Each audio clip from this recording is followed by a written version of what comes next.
আসসালামু আলাইকুম। এই মুহূর্তে মির্জা ফখরুল সাহেব সবচেয়ে আলোচিত ব্যক্তি। এই আলোচনাটা হচ্ছিল গত 2 দিন যাবৎ, যখন উনি ডক্টর ইউনূস স্যারের সাথে বিদেশ যাত্রা আরম্ভ করে। ওই টাইম থেকে নিয়ে শুরু হয়েছে এই আলোচনা। প্রথম আলোচনাটা কি, বিএনপি কেন রাজি হইল, মানে ফখরুল সাহেব কেন রাজি হইল? ওনাকে তো নিয়ে যাচ্ছে বডিগার্ড হিসাবে, কারণ ইউনূস স্যারের তো কোনো দল নাই, আর ফখরুল সাহেব হচ্ছে সবচেয়ে বড় দলের নেতা। উনাকে যদি নিয়ে যায় তাহলে ওনার দলের লোকজন আমেরিকাতে ওনাকে সেভ করবে, মানে ডক্টর ইউনূস স্যারকে সেভ করবে। লোকজন ওই যে হামলা যদি করে, ওই কারণে উনাকে নিয়ে গেছে। এই বয়ানটাই তো দিয়ে আসতেছিল আমাদের এই টক শোতে গত 3-4 দিন যাবৎ সবাই। দেখেন, ওই দলের বড় নেতাকে কে সেভ করলো? উনার নিজের দলের লোকজন পারে নাই। অডিও কলে একটা কথা শুনছেন না, মারুফ নামে একটা ছেলের ভয়েস, যে আমরা ছাত্র শিবির আছি, এখানে কোনো ভয় নাই স্যার, কোনো ভয় নাই। মির্জা ফখরুল সাহেবকে ছাত্র শিবিরের একটা ছেলে আগলে ধরে নিয়ে যাইতেছিল, খেয়াল করছেন? জামাতে ইসলামের আব্দুল্লাহ তাহের সাহেবকে জামাতের লোকজন, বুঝছেন, এমন ভাবে নিয়ে গেছে কেউ টেরই পায় নাই। আর যারা ডিম নিয়ে দাঁড়ায় ছিল তারা সামনে পেয়ে গেল কারে? আক্তার হোসেনকে। আক্তার হোসেনকে ডিম মারছে। আমাদের জারাকে খুবই গালাগালি করছে, তাসলিম জারাকে যা তা ভাষায় গালাগালি করছে। এখন দেখেন, ডিম মারবে, গালাগালি করবে, এটাই তো স্বাভাবিক ব্যাপার, কারণ তাদের নেত্রীকে দেশ থেকে তাড়াইছে এরা। এদেরকে কি ফুলের মালা দিয়ে বরণ করবে? ডিমই তো মারবে। জুতা যে মারে নাই, এটাই তো বড় কথা। ফুলের মালা নিয়ে দাঁড়ায় থাকবে? বলেন, আপনারা কি এরকম কিছু ভাবছিলেন যে না আমরা এয়ারপোর্টে নামলেই আওয়ামী লীগের সবাই এসে আমাদেরকে ফুলের মালা দিবে? তা তো না। ডিম মারাটা খুবই স্বাভাবিক ছিল। কিন্তু বিএনপির ওরা কোথায় ছিল? ওদেরকে তো দেখছি আমরা ভিডিও ফুটেজে। আসল ঘটনা হয়েছে কি জানেন? ওরা না খুব সকাল সকাল আসতে পারে নাই। অনেক সকালে এসা আওয়ামী লীগ 4 নম্বর টার্মিনাল দখল করে ফেলাইছে। তাহলে বিএনপির কর্মীরা কোথায় ছিল? বিএনপির কর্মীরা 4 নম্বর টার্মিনালে জায়গা না পাইয়া 8 নম্বর টার্মিনালে দাঁড়াইছে এবং ভিতরে খবর পাঠাইছে যে আমরা সবাই এই জায়গায় আছি। কিন্তু ওই খবর তাদের কাছে পৌঁছায় নাই। মির্জা ফখরুল সাহেব, আব্দুল্লাহ তাহের সাহেব এবং আক্তার হোসেন যারা সবাই 4 নম্বর টার্মিনাল দিয়ে বাইরেছে। আর বাইরে ভাই, বুঝছেন, বাঘের মুখে পড়ছে। হ্যাঁ, এখন ক্ষুধার্ত বাঘ তো আওয়ামী লীগের ওরা। ওদের নেত্রীকে দেশ থেকে বাইর করে দিচ্ছেন। আপনাদের কি গলার মালাই দিবে? গলার মালা দিবে না, ডিমই মারবে। কিন্তু তেমন কোনো প্রস্তুতি ছিল না। ওখানে 2-3 জন পুলিশ দেখছি, আর ওইখানে 2-3 জন পুলিশ দেখছি, তারা তেমন বাধায় দেয় নাই। কারণ কি জানেন? এই ধরনের ঘটনা অহরহ ঘটতেছে তো ওইখানে। আর ডিম মারাটা ওইখানে খুব একটা সিরিয়াসলি নেয় না। ওই ডিম মারার কারণে একজনকে আবার ধরছিল দেখলাম, এরপরে দেখলাম তারা আবার ছাইরাও দিছে। সে আবার একটা প্রাইভেট চ্যানেলে দেখলাম ইন্টারভিউ দিতেছে। ও তো এখন হিরো আওয়ামী লীগের তরফ থেকে। আওয়ামী লীগ কোনো একদিন ক্ষমতা আসলে ও তো মন্ত্রী হবে, এরকম চিন্তা ভাবনা করতেছে। আর আওয়ামী লীগ যে ফেরত আসবে, আসতে পারে, এটা বড় দলের বড় বড় নেতাদের কথা থেকে বোঝা যায়। এর মধ্যে একটা কথা তো ভাইরাল হয়ে গেল চারিদিকে। ভারতের এই সময় নামে একটি পত্রিকায় মির্জা ফখরুল সাহেব ইন্টারভিউ দিছে। আমার মনে হয় আমেরিকা যাওয়ার আগে এই ইন্টারভিউ। ওইখানে অনেক রকম প্রশ্ন ছিল, কিন্তু যে কথাটা বেশি ভাইরাল হয়ে গেছে চারিদিকে, যে উনি বলছে আওয়ামী লীগ নির্বাচন করতে পারবে, আওয়ামী লীগ বহিষ্কারক, এটা আমরা চাই না, এবং জাতীয় পার্টিকে ওরা নির্বাচনে চায়, কেউ নিষিদ্ধ হোক এটা চায় না, এরকম একটা কথা বলছে। আর এই কথাটা শোনার পর সবাই বিএনপির সাথে ভারতকে জড়ায়া বিভিন্ন রকম কথাবার্তা বলতেছে। ফখরুল সাহেবকে তো ধুয়ে দিচ্ছে চারিদিক থেকে। সবাই একটাই প্রশ্ন, তাহলে কি জুলাই গণ অভ্যুত্থানের সাথে বিএনপি ছিল না? যদি বিএনপি থাইকাই থাকে, তাহলে বিএনপি তো তাড়াইলো আওয়ামী লীগকে এই দেশ থেকে, শেখ হাসিনাকে তাড়াইলো যদি থাইকা থাকে, তাই না? ওনারা তো নিজেরাই বলে যে আমাদের 450 শহীদ হয়েছে। তাহলে 450 যে শহীদ হয়েছে কি কারণে? হাসিনাকে তাড়াইতে যায়। এখন উনি বলতেছে যে না, ওনারা নির্বাচন করতে পারবে, রাজনীতি করতে পারবে, ওনারা নিষিদ্ধ হোক এটা উনি চায় না। এবং তার সাথে ওনাদের দোসর জাতীয় পার্টি তাকেও নির্বাচনে চায়। কেন চায় এখানে একটু বুঝতে হবে আপনাদেরকে। এই চাওয়াতে, বুঝছেন, সবাই ওনাদের বিরুদ্ধে চলে গেছে এবং জামাত ইসলামও কিন্তু কঠিন জবাব দিছে। কঠিন জবাব এই কথার দেয় নাই। কঠিন জবাবটা আওয়ামী লীগ নির্বাচন করতে পারবে কিনা বা জাতীয় পার্টি নির্বাচন করতে পারবে কিনা তা না। ওই ইন্টারভিউতে ফখরুল সাহেবের এই সময় পত্রিকায় যে ইন্টারভিউ দিছে, ওই ইন্টারভিউতে আরেকটা কঠিন কথা আছে, যেটা কঠিন প্রতিবাদ করছে জামাতে ইসলাম। জামাতে ইসলাম রুখে দিবে ভাই, আপনি যেখানেই অন্যায় দেখবে সেখানেই রুখে দিবে। যাই হোক, কি কথাটা ছিল সেটা বইলা নিয়ে তারপর অন্য কথায় আসি।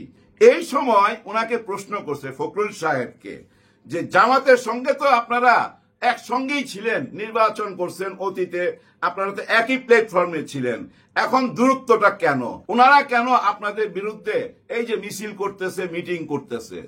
ফখরুল সাহেব জবাব দিছে যে ওনারা আমাদের কাছে 30টা আসন চাইছিল, আমরা ওইটা রাজি হই নাই। রাজি না হওয়াতে ওরা পিআর সিস্টেমের একটা বাহানা সামনে আইনা রাজপথে এই নির্বাচনকে বানচাল করার জন্য মাঠে নেমে পড়ছে।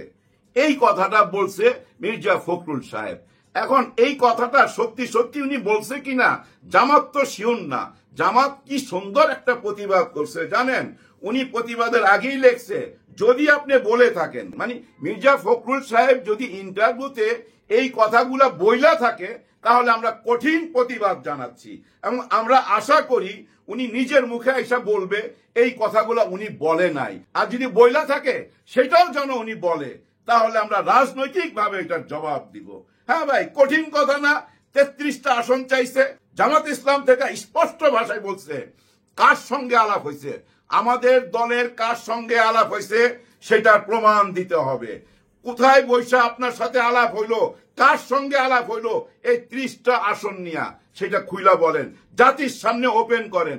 যদি ওপেন না করেন, ধৈর্য নেমু আপনারা মিথ্যাবাদী, মিথ্যা রাজনীতি করেন। দেখছেন কি কঠিন জবাব দিছে না? দেওয়া উচিত ভাই, দেওয়া উচিত। এইটা কোনো কথা? হ্যাঁ মির্জা ফখরুল সাহেব, আপনি যদি এমন ভাইবা থাকেন যে 33টা আসন, 50টা আসন ওনাদেরকে দিয়ে দিলে ওনারা আপনাদের সঙ্গে রাজনীতি করবে, ওই পর্যায়ে এখন নাই তো, ওই পর্যায়ে এখন নাই। ওনাদের অবস্থানটা ওইখানে না থাকলো আপনারাই ঠেইলা ওনাদেরকে উপরে উঠাই দিচ্ছেন। হ্যাঁ, 5ই আগস্টে যখন এই ছাত্ররা চ্যানেল 24 থেকে আপনাদের লিডারকে মানে তারেক রহমান সাহেবকে ফোন দিছিল, উনি যদি বলতো 12 ঘন্টা ওয়েট করো আমি আসতেছি, তাহলে কি ডক্টর ইউনূস স্যার আসে না ভাই? অন্যরকম একটা সরকার তৈরি হয়, তাই না? আপনারা আসেন নাই বলে ডক্টর ইউনূস স্যার আসছে, আর ডক্টর ইউনূস স্যার আসার পর সবাই ডক্টর ইউনূস স্যারের পিছনে লাগিয়ে গেল। ইন্ডিয়া থেকে প্রথম লাগলো, তারপরে আওয়ামী লীগের বুদ্ধিজীবীরা বিভিন্ন টক শুতে যায় এবং আপনাদের কথাবার্তায় আমরা বুঝা নিছি।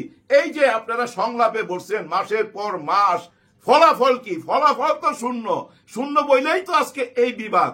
তার মানে কি আমরা বুঝা নিছি এই যে আওয়ামী লীগের প্রতি দরদ, জাতীয় পার্টির প্রতি দরদ এবং এই যে ছুপ্পুর সাহেবের প্রতি দরদ এবং মুজিববাদী যে সংবিধান ওইটার প্রতি দরদ, এই যে দরদে আপনারা ভালোবাসায় এমন ভাবে ছড়াই দিচ্ছেন এবং দরদে আপনাদের ভালোবাসা যেটা আপনারা জানাইতে চাইছেন, ভালোবাসার উল্টা পিঠ তো ঘৃণা। এটা কেন মনে রাখলেন না? আপনাদের এই ভালোবাসাটা জনগণ নিতে পারতেছে না ভাই। ব্রাদার, একটু চিন্তা করেন, যদি ছাত্র শিবির না থাকতো, জামাতে ইসলাম না থাকতো, তাহলে কি দিল্লি আবার জায়গা বসতো না? এই দেশে ঠেকায় রাখতে পারতেন শেখ হাসিনাকে? নিশ্চয়ই কেউ ঠেকায় রাখতে পারতেন না। আমার মনে হয় ওই যে হেলিকপ্টার দিয়ে উড়া গেল সেটারও প্রয়োজন হইতো না যদি ছাত্র শিবির আর জামাত না থাকতো। ওনারা ছিল বলেই কিন্তু আমরা একটা নতুন বাংলাদেশ পাইছি। 71-এ দেশ স্বাধীন হয়েছে পাকিস্তান থেকে, আর 24-এ দেশ স্বাধীন হয়েছে ভারত থেকে। এটা ভুলে গেলে হবে না, আমরা ভারত মুক্ত একটা বাংলাদেশ পাইছি। আর গত প্রায় 1.5 বছর, প্রায় 1.5 বছর হয়ে গেছে, এই 1.5 বছর ভারত মুক্ত বাংলাদেশটাকে কারা বুকে আগলায় ধরে রাখছে? একটু চিন্তা করেন, আপনারা চিন্তা করলেই বুঝতে পারবেন। ছাত্র শিবির জামাত যদি না থাকতো তাহলে কি ঠেকায় রাখতে পারতেন শেখ হাসিনাকে? নিশ্চয়ই না। দেখেন, আমরা ভারত মুক্ত হয়েছি প্রায় 1.5 বছর হয়ে গেছে। এই 1.5 বছরের দিকে তাকান একটা বার, কত অশান্তি, তাই না? আর এইসব অশান্তি দেখা ওনারা বলে আমরা আগেই ভালো ছিলাম। হ্যাঁ, এই বয়ানটা সামনে চলে আসে। আমরা যখন বলি যে না ওরা নির্বাচন করতে পারবে, আমরা ওদেরকে নিষিদ্ধ করব না, তখন তো ওরা অটোমেটিক সাহস পায়। ওই সাহস পায় বইলাই এত মিছিল বাইর হয়। এই সাহস পাই বইলাই ওই আমেরিকাতে ডিম মারছে, গালাগালি করছে। এখানেও দেখেন আপনারা হেরে গেলেন। আপনাদের লোকজন তো ফখরুল সাহেবকে সেভ করতে পারলো না। সেভ করলো কিন্তু সেই ছাত্র শিবির, সেই জামাত। ওইখানেও কিন্তু ওদের একটা জয় হয়ে গেল। পয়েন্ট পাইছে তো ভাই, পয়েন্ট। এরকম পয়েন্ট পাইতে পাইতে যখন 100-তে যাবে না, তখন আর কেউ রুইখা দাঁড়াইতে পারবেন না। কেন ভুল রাজনীতি করতেছেন? কেন জনগণের মন বুঝতে পারতেছেন না আপনারা? নাকি সেই ক্ষমতাই হারায় ফেলাইছেন? আমার মনে হয় ক্ষমতা হারায় ফেলাইছেন। মানুষের বয়স হয়ে গেলে না কিছু কিছু ক্ষমতা লোপ পায় ভাই। আমারও অনেক কিছু মনে থাকে না। আমার মনে আছে একবার শিবলি সাদিক সাহেব, খুব বড় ডাইরেক্টর, আমাকে বলতেছিল যে এই মিয়া তুমি তো সিনিয়র হইছো, জুনিয়রদের সাথে এত মিশো কেন? আবার দেখি ওদের সঙ্গে দাঁড়ায় সিগারেটও খাও, তুমি তো এখন সিনিয়র মিয়া, এগুলা মেনটেন করবা। আমি উনাকে হাইসা উত্তর দিছিলাম যে আপনাদের সঙ্গে মিশলে না আমি বুড়া হয়ে যাবো। হ ভাই, বুড়াদের একটা সীমাবদ্ধতা থাকে। ওদের সঙ্গে বসবেন, খালি আলাপ, কোন ব্যাংকে কত টাকা জমাইছিলাম, খালি আলাপ শুনবেন। ওইখানে 5 কাঠা জমি রাখছিলাম, এটা এখন বেচা ওইখানে একটা জমি কিনুম, ছেলেরে বিদেশ পাঠাইতে হবে। এই যে বাতের ব্যথা, কোমর ব্যথা, ডাক্তারের কাছে গেছিলাম, রাস্তা জাম, এইসব আলাপ করে লাভটা কি?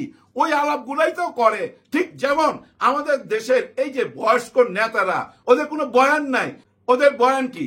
ওই বয়ান একটাই, জামাতের বদনাম করতে হবে, ছাত্র শিবিরের বদনাম করতে হবে। কেন খাট দিবে, কেন টেবিল দিবে, কেন ফ্যান দিবে, কেন এসি দিবে, এইসব কথা বলতে হবে। আর এই কথাগুলা ভাই পজিটিভ পজিটিভ হয়ে যায়। আপনারা যা বলতেছেন, যত নেগেটিভ কথাই বলেন না কেন, মানুষ কিন্তু একটা পজিটিভ থিম বাইর করে নেয়। মানুষ পজিটিভলি নিতেছে, কারণ ওনারা তো চোখে দেখতেছে যে তারা ভালো কাজ করতেছে, তারা কোনো অন্যায় কাজ করতেছে না। নিজের চোখে গত 1.5 বছর দেখছে। গত 54 বছরে শিবির জামাত মানুষের মনে, এই দেশের মানুষের মনে যতটুক জায়গা করে নিছিল, মনে করেন যদি এতটুক নিয়ে থাকে, গত 1.5 বছরে এতটুক নিয়ে ফেলাইছে, তো অনেক দূর আগায় চলে গেছে। এই আগায় যাওয়ার সুযোগটা পাইছে কেমনে জানেন? বড় দলের নেতা বাংলাদেশে নাই, উনি থাকে বিদেশে। বিদেশ থেকে এত বড় দলকে কি পরিচালনা করা যায় ভাই? যায় না, যায় না। আপনারা নিজেরাও বুঝেন। আমাকে এক সাধারণ লোক কি বলছে জানেন? যে স্যার, তারেক রহমান সাহেব যদি ঢাকায় চলে আসতো, ওনার মায়ের কাছে, ওনার মায়ের দোয়া পাইতো। আমি কেন, ওনার মাকে ওনারা দোয়া করে না? স্যার যতই করুক, এই মা কি না করছে তাদের জন্য। এক সন্তানকে হারাইছে, কোকোকে, মা তখন জেলখানায়, আরেক সন্তান বিদেশে, তাকে কত অত্যাচার করছে, জুলুম করছে, এবং খালেদা জিয়া তখন আপোষ করতে বাধ্য হয়েছে।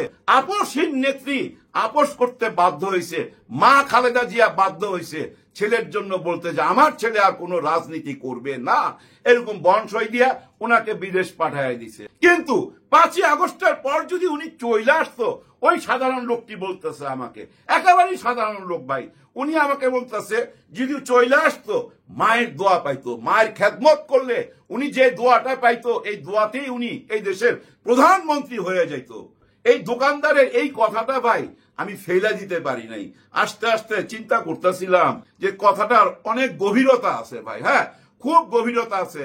আমরা সাধারণভাবে বলি না, যতদিন মা বাইচা আছে ততদিন কোনো শত্রুই সন্তানের কোনো ক্ষতি করতে পারে না, এরকম বলি তো ভাই। এই কথাগুলা ভাই নতুন কথা না, এই কথাগুলা খনার বচনের মতো 100 বছর পুরনো কথা। আমার বিশ্বাস ওই দোকানদারের কথাটা, ওই সাধারণ মানুষের কথাটা যদি আপনি একবার ভাবেন, তাইলে আপনি বুঝতে পারবেন কেন উনি এই কথাটা বলল। যাই হোক, শুধু ফখরুল সাহেব কেন, ওনাদের অনেক সাহেবই অনেক রকম উল্টা পাল্টা কথা বইলা ওই দলটাকে বুঝছেন মানুষের কাছে একটা হাসির খোরাক বানায় ফেলাইছে। আপনারা কমেন্ট বক্সে গেলেই বুঝতে পারবেন মানুষ আপনাদেরকে কিভাবে নিচ্ছে। আপনারা বলেন পিয়ার সিস্টেম বুঝেন না, এটা খায় না মাথা দেয়। এখন ওই পিয়ার সিস্টেম নিয়েই দেখেন জামাতে ইসলাম রুইখা দাঁড়াইছে। ওনারা পিয়ার সিস্টেম চায়, একবারের জন্য হইলে চায়, উচ্চ কক্ষ হইলেও চায়, নিম্ন কক্ষ হয়তো আপনাদের সাথে আপোষ করবে, কিন্তু আপোষ করবে না কোথায়? জুলাই সনদপত্র নিয়ে কোন রকম আপোষ করবে না। হয়তো স্থানীয় নির্বাচন নিয়েও আপোষ করতে পারে, কিন্তু জুলাই গণ অভ্যুত্থান নিয়ে কোনো আপোষ হবে না। জুলাই গণ অভ্যুত্থানের সনদপত্র না পাওয়া পর্যন্ত এই দেশে কোনো নির্বাচন হবে না ভাই, নির্বাচন হবে না। আপনারা বলবেন কি এনসিপির এমন ক্ষমতা হয়ে গেছে রুইখা দিবে? না না না না, এনসিপি রুইখা দিবে না, জামাত ইসলাম রুইখা দিবে। আর জামাত ইসলামের পিছনে কারা আছে আপনারা তো জানেনই। দেখেন, একজন এসে বলতেছে, আজকে উনার নাম বোধহয় এনি সাহেব, উনি বলতেছে এই যে হাত পাখা চরমনাই পীর সাহেব বড় বড় কথা বলে, ওনারা তো আওয়ামী লীগের সাথে হাত মিলায় নির্বাচন করছে। হ্যাঁ ভাই, সত্যি কথা, ওনারা অনেক বড় অপরাধী, ওনাদের কোনো গুণই নাই। কিন্তু এই গুণহীন মানুষের কাছে রোজার মধ্যে, গত রোজার সময় মির্জা ফখরুল সাহেব ওনার লোকজন নিয়ে কেন গেছিল? আপনার দলের লোক কেন গেছিল? তারেক রহমান সাহেব কেন পাঠাইছিল? এখন আপনার সঙ্গে হাত মিলাই নাই, এর জন্য এখন ওরা অপরাধী হয়ে গেল। আপনাদের সঙ্গে জামাতে ইসলাম ছাত্র শিবির হাত মিলাই নাই, এখন ওরা রাজাকার হয়ে গেল, রাজাকারের নাতিপুত্রী হয়ে গেল। আর আমাদের দেশের 60 থেকে 70% মানুষের এই মুহূর্তে বিশ্বাস কি? বিশ্বাস জানেন? যত রকম অন্যায় হোক, দুর্নীতি হোক, সবকিছু রুইখা দিবে কে? জামাতে ইসলাম। এইটাই সবার মনের মধ্যে বিশ্বাসটা চলে আসছে। আর এই বিশ্বাস ধরে রাখতে পারলে ভাই, বিশ্বাসে পাওয়া যাবে মুক্তি, তর্কে বহু দূর। এই বিশ্বাস রাখতে চাই। সবার জন্য সবাই দোয়া করবেন। আল্লাহ হাফেজ।